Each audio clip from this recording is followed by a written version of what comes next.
Valentino here, and I am going to show you how to put strings on a guitar. Okay, so let's get started.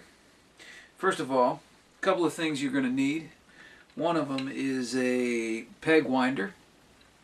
I have this hip little peg winder made by Planet Wave. It has a built-in tuner on it, and it also has a cutting tool. So you can cut the strings, which you'll see will be kind of important. If you don't want to use a peg winder, it'll take you a little bit longer, but you can also cut the strings with a simple wire cutters. I'm not going to change all the strings at one time because that's going to put too much negative tension on the fingerboard, and that could actually throw the neck out of whack, and we don't want to do that.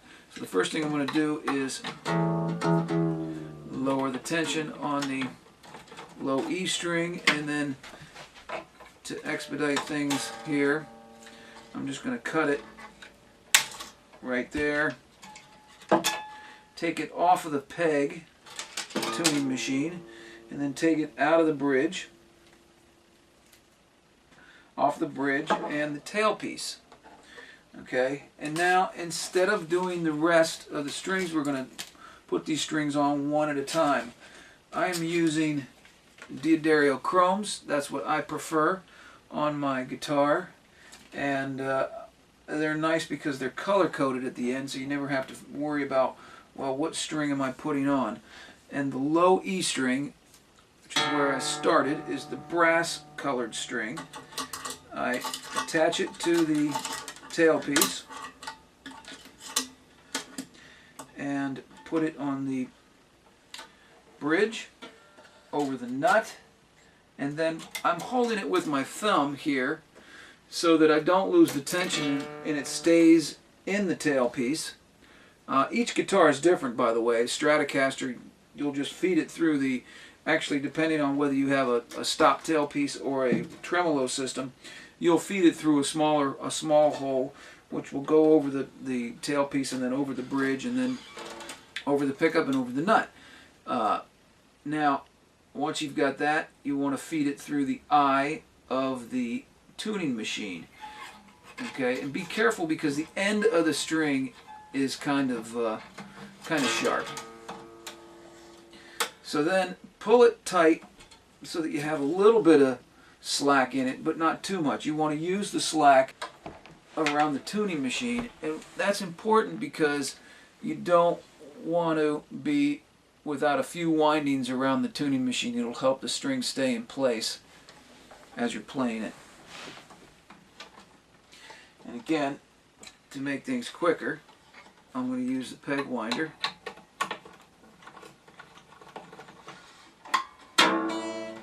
And then I've got this tuner that I highly recommend for everybody.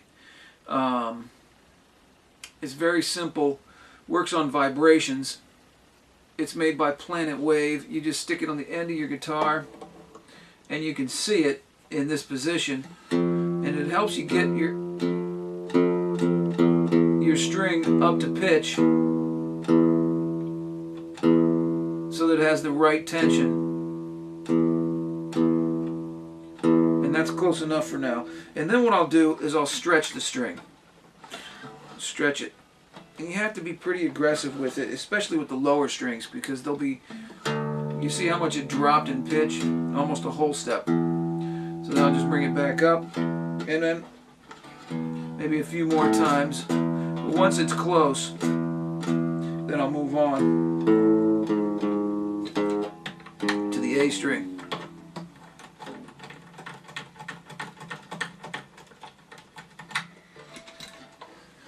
Drop it down, cut it,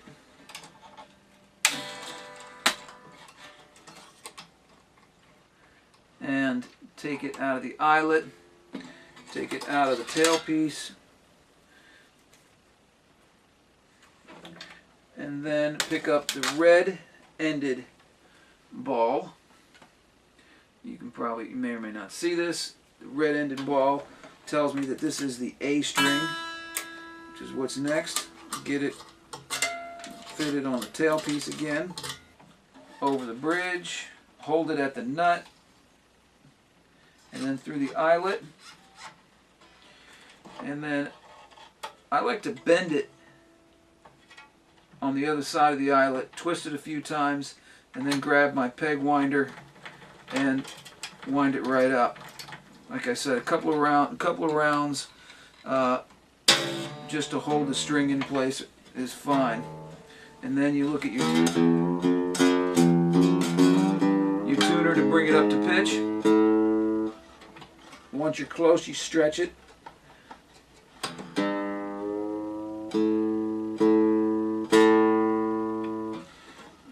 Stretch it again.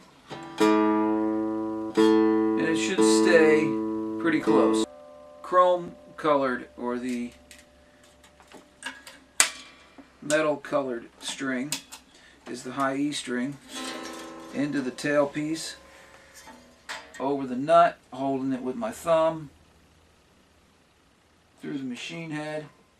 Now this is what is going to be a little different here, and I'm going to show you a close-up of this in a second.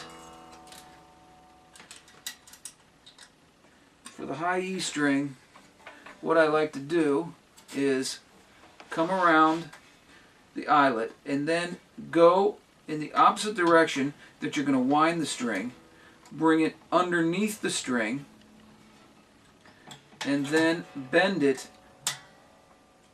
where the string meets the machine head hole or the eyelet, so that when you tighten up on it, it crimps down on that part of the string. And the nice thing about that is it won't come loose no matter how high you like to bend your strings.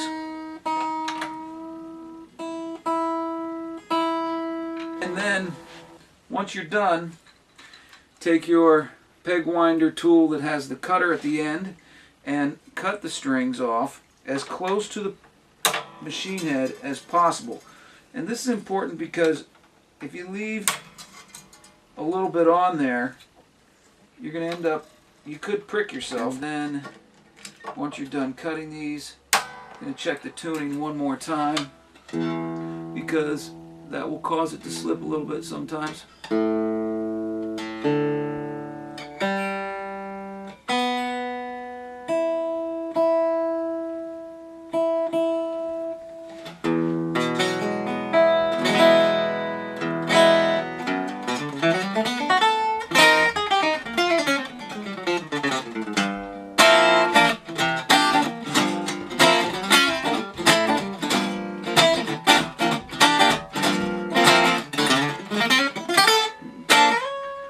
So you can hear how different it is from what it was when I first took it out of the case.